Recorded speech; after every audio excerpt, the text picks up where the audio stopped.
শ্রী সুখদেব গোস্বামী রাজা পরীক্ষিতকে বললেন, পরীক্ষিতের প্রশ্ন ছিল মৃত্যু যার হবে তার কি কর্তব্য। তার উত্তরে তিনটি ভক্তির অঙ্গকে বললেন, শ্রবণ, কীর্তন আবার স্মরণ। পরবর্তী শ্লোকে বললেন, কেবল হরি নাম কীর্তনই এই কলিযুগে একমাত্র সাধন। যে ভক্তি চায় তার সাধন এই ভগবান নাম, যে মুক্তি চায় তার সাধন এই নাম, যে সবকিছু চায় তারও সাধন এই নাম। নাম ছাড়া আর কোনো উপায় না।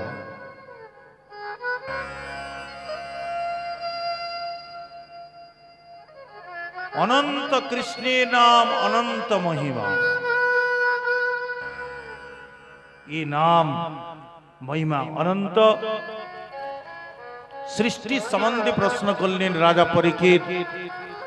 ভগবান নাভিকমল থেকে ব্রহ্মা উৎপন্ন হলেন, ব্রহ্মা তপস্যা করলেন, ভগবান চতুশ্লোকী ভাগবত দিলেন।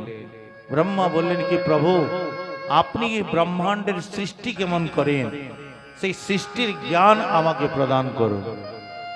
ভগবান কৃপা করে নিজের অনুভব জ্ঞান প্রদান করলেন। ব্রহ্মা সর্বপ্রথম 10টি বালককে সৃষ্টি করলেন। চতুষণ প্রকট হলেন, চতুষণ সৃষ্টির দিকে গেলেন না। রুদ্র প্রকট হলেন, তৎপশ্চাৎ দক্ষ, নারদাদি, মরিচি, অত্রি, অঙ্গিরাদি 10টি বালককে জন্ম দিলেন, তথাপি সৃষ্টি বাড়ল না। বামঙ্গ থেকে শতরূপা, দক্ষিণাঙ্গ থেকে স্বয়ং মনুকে জন্ম দিলেন। মনু থেকে আমাদের উৎপত্তি, এই জন্য আমাদের মানব বলা হয়। মহারাজ মনুর 3টি কন্যা হলেন আকুতি, দেবহূতি, প্রসূতি। 2টো পুত্র হলেন প্রিয়ব্রত, উত্তানপা। ব্রহ্মাজির ছায়া থেকে কর্দম ঋষি প্রকট হয়ে তিনি সরস্বতী নদীর তটে তপস্যা করলেন। ভগবান দর্শন দিলেন, হে ঋষিবর, কি জন্য তপস্যা করছ? প্রভু, আমি বিবাহ করতে চাই, কারণ আমার পিতা ব্রহ্মাজির আজ্ঞা সৃষ্টিকে বিস্তার করতে। ভগবান বললেন, স্বয়ম্ভ মনোর মধ্যম পুত্রী দেবহূতির সঙ্গে তোমার বিবাহ হবে, 9টি দিব্য কন্যার জন্ম হবে, আর 10ম পুত্র রূপে আমি প্রকট হব। ভগবান কপিল রূপে দেবহূতির গর্ভে থেকে সেখানে প্রকট হবে। বল কপিল ভগবান কি, যিনি মাতা দেবহূতিকে উপলক্ষ করে জগৎকে সাংখ্য যোগের উপদেশ প্রদান করেন। নির্বিন্না নিতরাং ভূমন অসত ইন্দ্রিয় তর্ষণাৎ যেন সম্ভাব্যমানেন প্রপন্নাথং তমো প্রভু। মাতা দেবহূতি বলছেন কি, প্রভু নির্বিন্না, আমি অত্যন্ত দুঃখী। নিতরাং নির্বিন্না, আমি অত্যন্ত দুঃখী। কেন মা? দুঃখের কারণ কি? কি জন্য দুঃখী হলেন? অসৎ ইন্দ্রিয় তর্ষণাৎ। এই দুঃখের কারণ কি? এই ইন্দ্রিয়গণের যে ইচ্ছা, এইটাই দুঃখের কারণ। ইন্দ্রিয়গণের যে অভিলাষা, ইচ্ছা। রসনা বলছে, আমাকে মিষ্টি মিষ্টি রসগোল্লা দাও, রাবড়ি দাও।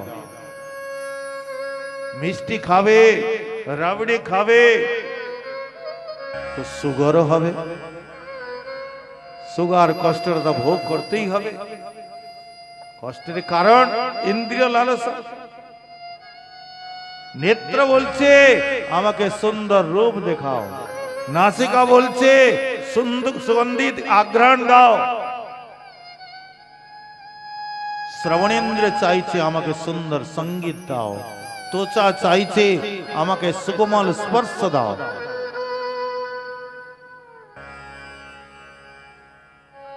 कामादीनां कति न कतिदा पालिता दुर्निर्देशा तेषां जाता मयि न करुणा नत्र पानोपशान्ति। এই কাম আদি রিপুগণের কত সেবা করলাম, কত তাদের আদেশ পালন করলাম, ইয়ে দাও ও দাও, কিন্তু তথাপি তারা পূর্ণ হলেন না, নিজের দাসত্ব থেকে আমাকে মুক্ত করলেন না। তারা লজ্জিত হলেন না। হবিষা কৃষ্ণ বর্তেব ভূয় এভাবে বর্ততে। এই রিপুগণের যে বিষয়ে যেমন সেই কাষ্ঠের মধ্যে অগ্নির মধ্যে যতই ঘির আহুতি দিতে থাকবেন সে অগ্নি শান্ত হয় না, উত্তর উত্তর বাড়তে থাকে। আর এই রিপুগণের যে অভিলাষা যতই পূরণ করতে থাকুন না কেন এ কখনই এরা শান্ত হয় না, বড় উত্তর উত্তর বলবতী হইতে চলে যায়। ভগবানকে অর্জুন বলছেন জীবের ইচ্ছা নাই পাপ কর্মে প্রবৃত্ত হওয়ার জন্য, যেন কারুর দ্বারা প্রেরিত হয় সে পাপ কর্মে প্রবৃত্ত হয়। ভগবান বললেন কাম এষ ক্রোধ এষ রজোগুণ সমুদ্ভব মহাসন মহাপাপমা বিদ্যেন মিহৈরিণম। ये काम, ये क्रोध, ये महासन महापेटू, এদের ইচ্ছা এদের পেট কখনো ভরে না।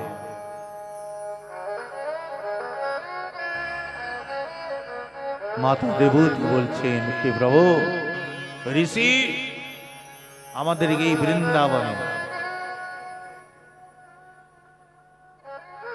যে পরিক্রমা করছেন, যে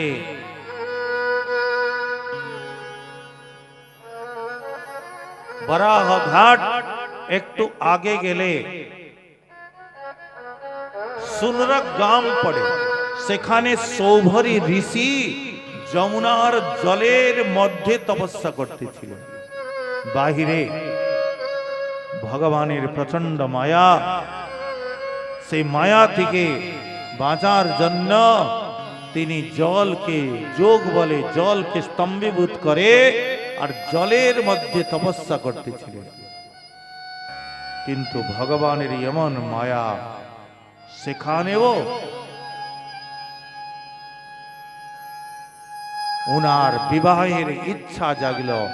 আর সেই সময় রাজা ছিলেন মানধাতা। মানধাতা রাজার 50টি পুত্রী ছিলেন, 50টি পুত্রীর সঙ্গে তিনি বিবাহ করলেন। এই সৌভরী ঋষি এত বড় তপস্বী ছিলেন, নিজের তপস্যার বলে নিজেকে 50টি রূপে তিনি প্রকট করেছিলেন। এত বড় ঋষি, এত শক্তিশালী ঋষি, তিনি ও এই রিপুর দ্বারা পরাভব স্বীকার করলেন। বিশ্বামিত্র এই প্রকার তপস্বী দ্বিতীয় হয় না, কঠোর তপস্বী। এই রিপুগণ এত বলবতী। মাতা দেবহূতি বলছেন কি প্রভু এই রিপুগণের এই ইন্দ্রগণের অভিলাষা পূরণ করতে করতে আমি দুঃখী হয়ে গেছি।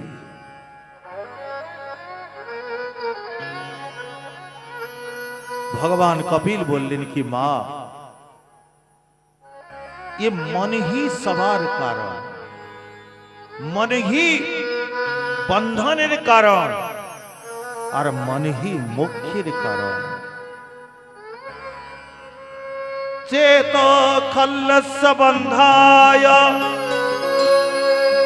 मुक्तये चात्मनो मतम गुणेषु शक्त बंधाय रतं वा पुंसि मुक्तये गुणेषु विशेषु।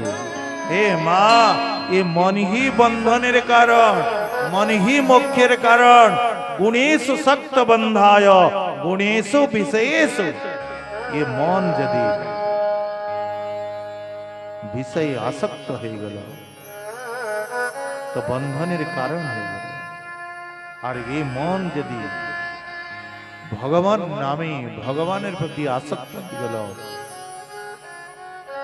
तो ये मन मुक्तिर कारण हो गल। प्रसंग मजरं पास मात्मन कवय वेदो सएव साधु सुकृतो मोक्ष द्वार मफावृतम। हे माँ, संसार प्रति जे आसक्ति दुखेर कारण सएव साधु सुकृतो। से आसक्ति यदि साधुदेर प्रति करा है मोक्ष द्वार, से आसक्ति आपनाके मुक्तिर द्वार पर्यंत निয়ে যাবে। भगवान बोललेन ना आमार प्रति आसक्ति करते, से आसक्ति यदि साधुदेर प्रति करा है। कारण महत सेवांगार माहुर विमुक्ते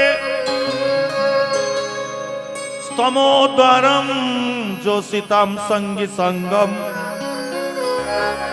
महत सेवाम द्वार बाहुर विमुक्ति। महतदेर जे संग ताके मुक्तिर द्वार बला हयेछे। महतगणेर संग करिबेन, साधुगणेर संग करिबेन, मुक्ति रास्ता खुले जाबे। असत व्यक्तिगणेर विषयगणेर संग करिबेन, स्तमोद्वारम नरकेर द्वार खुले जाबे। এই জন্য ভগবান কপিল বললেন সাধুদের প্রতি আসক্তি করিবে। সাধুদেরকে চিনব কি করে? সাধুদের লক্ষণ কি? তিতিক্ষব কারুণিকা সুহৃদ সর্বদেহিনা অজাত শত্রব শান্তা সাধব সাধুভূষণা। ये साधुगण तितिक्षावान। ये तितिक्षा दया करुणा क्षमा एखाने যত समस्त गुणेर कथा बोला হয়েছে ये समस्त दिव्य चिन्मय गुण। आसले ये समस्त दिव्य गुण मनुष्येर मध्य হয় না। सर्व महागुण गण वैष्णव शरीरे कृष्णेर गुण कृष्ण भक्ति सकली संसार। ये समस्त महान गुण भगवानेर मध्य, ये सब भगवानेर गुण। तितिक्षा दया क्षमा तो जीवेर मध्य संक्रमित है कि करे? जे समस्त महात्मागण निरंतर भगवानेर ध्यान करछे, भगवानेर आराधना करछेन, सेई भगवानेर ध्यान करते करते ये समस्त दिव्य गुण सेई जीवेर मध्य संचारित हो जाए।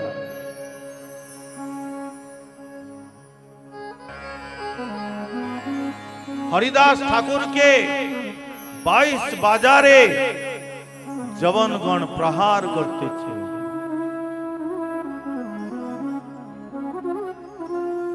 किंतु ठाकुर हरिदास बोलছেন कि प्रभु ये सब अज्ञानी, ये सब अज्ञ जीव अपनी एদের अपराध दिবেন না।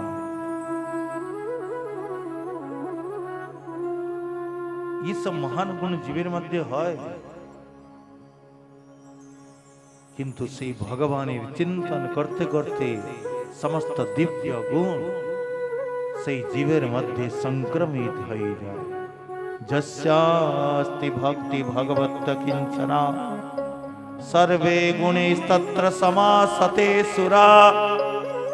हराव भक्तस्य कुतो महत् गुणा मनोरथेना सति धावतो बहि। सुखदेव गोस्वामी बोलছেন जस्यास्ति भक्ति भगवत किंचना। भगवानेर चरणे जार अकिंचना भक्ति सर्वै गुणैस्तत्र समासते सुरा समस्त देवतागণের सहित समस्त सद्गुण तार मध्य विराजमान থাকে हराब भक्तस्य कुतो महत् गुणा और भगवाনের যে অভক্ত তার মধ্যে যে মহৎ গুণ আবির্ভাবের সম্ভাবনা কোথায় असत व्यक्ति মধ্যে মহৎ গুণ আসে না असत व्यक्ति তাদের মধ্যে এই মহৎ গুণ আসে না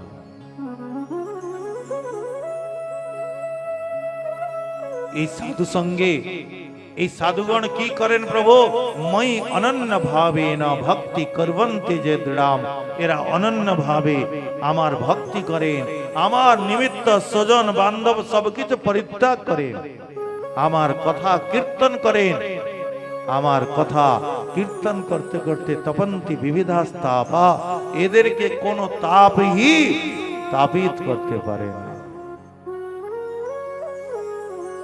এই সাধু সঙ্গ করিবেন এই সাধু সঙ্গে কি হয় প্রভু সতাং প্রসঙ্গান মম বীর্য সম্বিদো ভবন্তি হৃৎকন্ন রসায়না কথা তজ্জো সনাদাস অপবর্গ বর্তমনি শ্রদ্ধারতির ভক্তি রনুক্রমিষ্যতি সতং প্রসঙ্গান মম বীর্য সঙ্গীত সাধুদের প্রসঙ্গে আমার মাহাত্ম প্রকাশক সমস্ত কথা হয় কোন রাজনীতি কথা হয় না কপিল ভগবান কি বলছে সাধু সঙ্গে আমার মাহাত্ম কথাই হয় আমারই চর্চা হয় আর যেখানে রাজনীতি হয় সেখানে আমি থাকি না মহাত্মাদের সাধুদের এখানে আমার সমস্ত কথা হয় আমার মাখনচুরি লীলা কথা আমার গিরি ধারণ লীলা কথা রাস বিহার কথা কেমন সে কথা হৃৎকন্ন রসায়না কথা যে হৃদয়কে আর শ্রবণেন্দ্রকে কানকে রসায়ন লাগে আরে ভালো লাগছে তাই তো আমরা প্রসাদ পেয়ে আর সঙ্গে সঙ্গে ভক্তগণ হাজির তাহলে কোথায় যাচ্ছেন প্রসাদ পাবেন বলে আপনার প্রসাদ পাওয়া হয়ে গেছে তো যাচ্ছেন কোথায় বলে কথা যে আরম্ভ হবে বাহ ভাই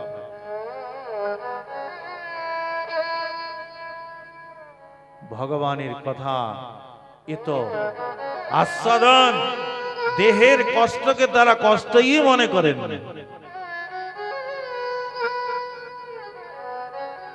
হৃৎকন্ন রসায়না কথা যে হৃদয়কে দেখুন ये प्रहलाद चरित्र ये ध्रुव चरित्र कपिल देवोत संवाद আমাদের বৃন্দাবনে এমন এমন শ্রোতা আছেন বক্তা থেকে বেশি জ্ঞান শ্রোতা কারণ তারা বিভিন্ন বক্তার বক্তব্যকে শ্রবণ করে এক এক শ্রোতা বক্তা থেকে ও বেশি জ্ঞান রাখেন কিন্তু তারা দেখবেন কিছু সৎসঙ্গ স্থান আছে বৃন্দাবনে নির্দিষ্ট রামজি ভাই সৎসঙ্গ ভবন লীলাবাই এইসব কিছু নির্দিষ্ট সৎসঙ্গ সেখানে নিত্য কথা হবেই হবে কোনো না কোনো বক্তা থাকবেই থাকবে সেই সমস্ত শ্রোতাগণ চুপচাপ মালা ঝুলি দিয়ে হেড মাথায় চুপচাপ যেন কিছুই জানে না অজ্ঞানী অথচ বক্তার থেকে তারা বেশি জানে ভক্তমাল বলুন রামায়ণ বলুন ভাগবত বলুন মহাপ্রভু গৌর কথা বলুন এমন কোন চরিত্র নাই কিন্তু তথাপি তারা সেই কথা শ্রবণ করার জন্য চুপচাপ ধ্যান লাগিয়ে বসে থাকে বক্তা যেমন হোক না কেন সরস হোক নিরস হোক সিদ্ধান্ত হোক যে কোনো প্রকার ভগবান দুটো কথা তো বলবে এ তো তারা সে কথার শ্রবণে ইচ্ছু হৃৎকন্ন রসায়না কথা তজ্জোষণা রাধারানী যখন উদ্ধব এসেছেন ভগবানের সন্দেশ দিবার জন্য সেই সময়ে রাধারানীর চিত্র জল্প অবস্থা দিব্য উন্মাদ। সে প্রেমে এমন স্তরে পৌঁছে গেছেন, তিনি কোথায় আছেন, কি করছেন কিছুই বুঝতে পারছেন না। কৃষ্ণের চিন্তন করতে করতে কৃষ্ণাত্মিকা উদ্ধবজি চুপচাপ দাঁড়িয়ে আছে। উদ্ধব কি বলছেন গোপী কিছুই শুনতে পাচ্ছেন না, গোপী নিজের মনে বলে যাচ্ছে। সেই সময়ে রাধারানীর চরণ কমলকে দেখে সেই চরণ কমলের যে সৌরভ, সেই সৌরভে আকৃষ্ট হয়ে যদৃচ্ছা ক্রমে এক ভ্রমর সেখানে কোন প্রকারে পৌঁছে গেছে। কারণ সে চরণে গিয়ে এমন তাকে কমল মনে করে সেখানে ভ্রমর একটি এসেছে। আর ভ্রমরটাকে রাধারানী সেই দিব্য উন্মাদে মনে করছেন গিয়ে দূত এসছে, এ কৃষ্ণই পাঠিয়েছে একে, আমাকে আমি মানিনি, আমার মান ভঞ্জন করার জন্য। বলে স্যার এখান থেকে আমার পা বিলকুল ছবি না, হ্যাঁ তোর কৃষ্ণ আমাকে তোকে পাঠিয়েছে না, তুও কপটি সেও কপটি, হ্যাঁ তোর এক জায়গায় মন ভরে না আর সেও তেমন। সেই কৃষ্ণের নামে অনেক নালিশ সেই রাস রজনীতে এমন বলেছিল, সব মিথ্যা, কেবল এই জন্মে নয়, কেবল এই অবতার নয়, প্রত্যেক অবতারে, সে রামাবতার বলো, বামন অবতার বলো, কৃষ্ণ অবতার বলো, সব অবতারে কপট। যখন বারবার ছলিয়া কপটি কালা বলে যাচ্ছেন, আসলে ভ্রমর কিছুই বলছে না, কিন্তু রাধারানী সে দিব্যোন্মাদে মনে করলেন যেন ভ্রমরটি কিছু বলছে, গুনগুন করে। কি বলছিস? ও তোকে খুব খারাপ লেগেছে, যেন ভ্রমরটি বলছে কি হে ঈশ্বরী, যখন আমার মধুপতি আমার স্বামী কৃষ্ণ এতই মিথ্যাবাদী কপটি হয়, ছলিয়া হয়, কিন্তু দেখো ঈশ্বরী, হে রাধে, আমি যতক্ষণ এইখানে এসেছি আপনি তার কথাই বলে যাচ্ছেন। আরে যখন এত কপটি মিথ্যাবাদী তার কথা বলছেন কেন, ভুলে যান। তখন রাধারানী বলছেন, আরে ভ্রমর, তুই একটা তির্যক প্রাণী, তুই কি জানবি কৃষ্ণ কথা কি হয়, তুই বুঝবি না ওসব কথা। দুস্তেজ তৎকথার্থ, সব ছাড়া যায়, কৃষ্ণকেও ছাড়া যায়, কিন্তু কৃষ্ণ কথা ছাড়া যায় না। দুস্তেজ তৎকথার্থ, কৃষ্ণ কথা ছাড়া যায় না। হৃৎকন্ন রসায়না কথা তজ্জো সোনাদাস অপবর্গ বর্তমানি। ভগবান কপিল বলছেন কি মা, সেই কথামৃতকে সাধুদের মুখে, আমার চরিত্র কথামৃতকে যারা শ্রবণ করে, অপবর্গ বর্তমানি, অপবর্গ বর্তমানে আমার প্রাপ্তির যে বর্তমানে মার্গ, আমার প্রাপ্তির মার্গে শ্রদ্ধা রতির ভক্তির অনুক্রমে শ্রদ্ধার উৎপন্ন হয়, রতির উৎপন্ন হয়, ভক্তির উৎপন্ন হয়। জীব গোস্বামী পাদ এই শ্রবণ ভক্তিকে খুব জোর দিয়েছে, বলে কথা রুচে সর্বত্রৈব আদ্যত্বা শ্রেষ্ঠত্বাচ্চ, বলে এইটাই আদি ভক্তি আর এইটাই শ্রেষ্ঠ ভক্তি, কথা শ্রবণ। কারণ এই শ্রবণ ভক্তির দ্বারা যতটা চিত্ত নির্মল হয়, যতটা ভক্তি দৃঢ়তা লাভ করে, অন্য কোন সাধনে হয় না। নাম জপের দ্বারা, নাম জপকে শ্রেষ্ঠ সাধন বলা হলো, কিন্তু মহাপ্রভু বললেন, যে রূপে লইলে নাম প্রেম উপজয়, নাম যে গ্রহণ করিবেন, নাম তু দিবিদা, সেই যে নাম জপটাকে টিকাকার চক্রবর্তী পাদ বলছেন, সেই নাম গ্রহণ তু দিবিদা। দুই প্রকার নাম গ্রহণ। এক তো একটি নিয়ম করেছি, নিয়ম সভায় 2 লক্ষ নাম জপ করিব। হাতে মালা ঝুলি, বা হাতে মোবাইল, এদিকেও চলছে এদিকেও চলছে।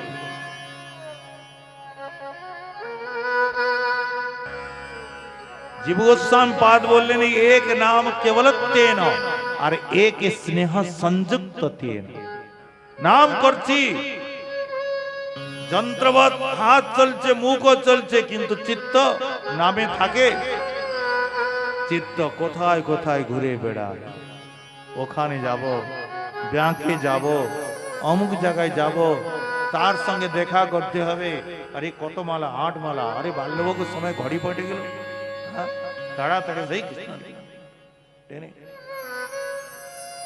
কোন প্রকার একটা নিয়ম পূরণ হয়ে গেল, মালা ঝুলিকে দণ্ডবোধ করে পিছা ছুড়েছে। আজকের মতো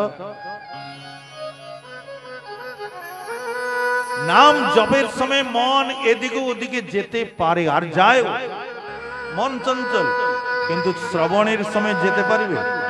কথা শ্রবণ করছি আর মন যে চলে গেল প্রেম মন্দির, তো কথা বুঝতে পারবেন? বোঝা যাবে না। কি শুনলে কি যে বোঝা যাবে না। শ্রবণ ভক্তিকে প্রত্যেক আচার্যগণ শ্রবণ ভক্তিকে, যেমন ইয়ে দেবী ভগবতী রুক্মিণী বলছে, নির্বিশ্ব কর্ণ বিবরেই হরতঙ্গ তাপ। আমাদের ঘড়ির ঘন্টাটা কিভাবে চলে যায় কিছু বোঝা যায়। কিছু আছে যন্ত্র পিছনে করা যাবে, আগে চলে যায়, বোঝা যায় না। 3টার পরে পরে নেমে আসি, সবাই তো পরে আসে, আমি বক্তা। ইঞ্জিনকে তো সবাইকে টানতে হবে, সবার প্রথমে আমাদের ডিউটি। এ আনো, ও আনো, এ আনো। হ্যাঁ, শ্রোতা তো বহুত পরে আসেন, কিন্তু সেই দেখতে দেখতে সময় বেরিয়ে বুঝাই যায় না। ভগবানের কথা এমন। শ্রী শ্রবণ ভক্তির ভগবতী দেবী রুক্মিণী বলছেন, নির্বিশ্ব কর্ণ বিবরেই হরতঙ্গ তাপম। इस समस्त ताप के हरण करे ये कथा नय, कथा अमृत हृत कर्ण रसायना कथा। माँ ये कथा के যারা শ্রবণ করেন, আমার প্রাপ্তি মার্গে শ্রদ্ধা উৎপন্ন হয়, রতি উৎপন্ন হয়, ভক্তি উৎপন্ন হয়। এই মা, এই সংসার থেকে জীবের 3টি গতি হয়। পাপ কর্ম করিবে, নরকে গতি হয়। যজ্ঞাদি পুণ্য কর্ম করিবে, স্বর্গ ইচ্ছা নিয়ে স্বর্গে গতি হবে। আর আমার যারা ভক্তি করেন, তারা আমার ধামে গতি হয়। জীব স্বতন্ত্র। ভক্তি করলে আপনি যদি নাম জপ করিবেন, ভক্তি করিবেন, ভগবানের প্রসাদ গ্রহণ করিবেন, কেউ নিষেধ করিবে না। আর পাপ কর্ম করলেও কেউ নিষেধ করিবে না। জীব স্বতন্ত্র। পাপ কর্ম করলে নরকে যাবে, পুণ্য করলে স্বর্গে যাবে, আর ভক্তি করলে আমার ধামে যাবে। মনু মহারাজের বড় পুত্রী আকুতির বিবাহ ঋচি প্রজাপতির সঙ্গে হলো, যেখানে ভগবান যজ্ঞ রূপে প্রকট হয়েছিলেন। প্রসূতির বিবাহ দক্ষের সঙ্গে হলো, 16টি কন্যা হলেন। 13 জনের বিবাহ ধর্মের সঙ্গে, সোহা নামনি কন্যার বিবাহ অগ্নির সঙ্গে, সোধা নামনি কন্যার বিবাহ অর্জমার সঙ্গে, কনিষ্ঠা পুত্রী সতীর বিবাহ শিবের সঙ্গে হলো। সবার পুত্র পুত্রী হলেন। বংশাবলী আগে চলল, কিন্তু সতীর কোন পুত্র সন্তান হন নাই, কারণ ইনি নিজের পিতার যজ্ঞে নিজের প্রাণ ত্যাগ করলেন। কেন? শ্বশুর জামাইয়ের ঝগড়া। দক্ষকে প্রজাপতি নায়ক বানিয়ে দিলেন ব্রহ্মাজি। সেই সবার মধ্যে কেবল শিব উঠে দাঁড়ালেন না বলে শিবকে নানা প্রকার অপশব্দ বলতে লাগলেন, এ মর্কট লোচন, এ নির্লজ্জ, আমার পুত্রের সঙ্গে বিবাহ দিয়েছি, কিন্তু তথাপি দাঁড়িয়ে আমার সম্মান করে দুটো মিষ্টি কথাও বলল না, জিজ্ঞাসা করল না। আরে সদাচার শিখবে কেমন করে? এর সঙ্গই উৎপটাঙ্গ। প্রেতাবাসেশ যোঘোরে ভূত পেতে, ভূত প্রেতদের সঙ্গে থাকে, শ্মশানে শ্মশানে ঘুরে বেড়ায়, সেই শ্মশানের ছাইগুলোকে গায়ে লাগায়, এর নামে মাত্র শিব, বস্তুত গিয়ে অশিব, অমঙ্গল। অভিশাপ দিয়ে দিল, আজ থেকে এ শিবকে যজ্ঞে ভাগ দেওয়া যাবে না। সেখানে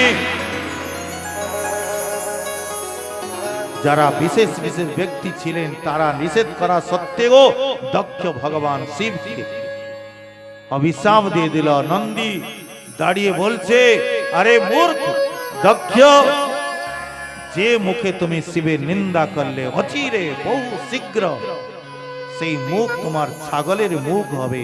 যে ব্রাহ্মণগণ শিবের নিন্দা বাক্যে অনুমোদন করলেন তারাও যাচক বেশে ঘুরে বেড়াবে। তো ব্রাহ্মণগণ অভিশাপ দিয়ে দিলেন, শিবের যত অনুয়ায়ী তারা সব পাখণ্ডী হয়ে যাবে। ভগবান শিব উঠে চলে গেলেন। এর মধ্যে সতী সীতার রূপ ধারণ করলেন ভগবান রামের পরীক্ষা নেবার জন্য। সতীর পরিত্যাগ করে দিলেন শ্রী ভোলেনাথ। দক্ষ একটি যজ্ঞ করলেন, সেই যজ্ঞে সবার নিমন্ত্রণ, ভোলেনাথের কোন নিমন্ত্রণ না। আকাশ মন্ডল হয় সমস্ত দেবতা, গন্ধর্ব, সিদ্ধগণ, চারণগণ যাচ্ছেন, আর সেই যজ্ঞ বিষয়ে বলা বলি করতে যাচ্ছে। সতী যখন শুনলেন কি আমার পিতার এখানে যজ্ঞ হচ্ছে, অথচ আমার নিমন্ত্রণ নাই, নিমন্ত্রণ আসতে পারে, যদিও না আসে, পিতার এখানে, গুরুর এখানে পতিগৃহে বিনা নিমন্ত্রণেও যাওয়া যায়। ভোলেনাথকে বললেন কি, দেখো ভোলেনাথ, আপনি তো আত্মারাম, আপনি তো আপ্তকাম, কিন্তু আমি স্ত্রী জাতি হওয়ার কারণে বহুদিন হলো আমার মাতা ভগ্নির সঙ্গে সাক্ষাৎকার হয় নাই, এই যজ্ঞের বাহানায় তাদের সঙ্গে সাক্ষাৎকার হয়ে যাবে। ভোলেনাথ বললেন, দেবী, যেখানে প্রেম নাই, आवत ही हर से नहीं, नैनन नहीं सनेहा, तुलसी वहां न जाइए, चाहे कंचन बरस में। যেখানে গেলে প্রেম উৎপন্ন হয় না সেখানে সতী যেতে নাই, কিন্তু সতী মানলেন না। আর দক্ষ যজ্ঞে যখন দেখলেন শিবের নিন্দা, দক্ষকে বললেন, আরে মূঢ়, যে শিব, এই দুটো নাম যদি ভ্রমপ্রসাদ ভুল করে কেউ শিব নাম উচ্চারণ করে নে, তার সমস্ত পাপ নষ্ট হয়ে যায়। আর তুমি সেই শিবের সঙ্গে দ্রোহ আচরণ করছো, নিশ্চিত রূপে তুমি অশিব, অমঙ্গল। আমার আজকে লজ্জা বোধ হচ্ছে তোমার মতো এক বৈষ্ণব অপরাধীর সঙ্গে আমার সম্বন্ধ আছে বলে। সেই জন্য তোমার দিকে যেখানে বৈষ্ণবের নিন্দা মাত্র হয়, সর্বধর্ম থাকিলেও তবু হয় ক্ষয়।